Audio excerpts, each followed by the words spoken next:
asociación que nos constituimos hace un año, pero llevamos ya varios años trabajando dos temas principales, que son la reducción de residuos y el despilfarro de recursos.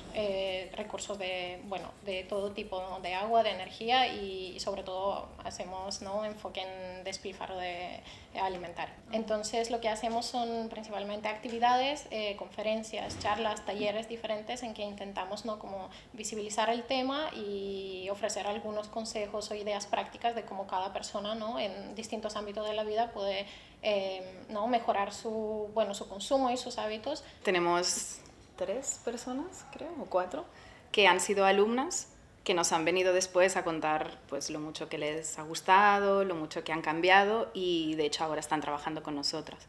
El ejemplo es lo que nos funciona mejor. Nosotras hemos fallado en 1000 cosas antes, entonces pues lo compartimos y la gente al verlo cercano y posible pues se anima.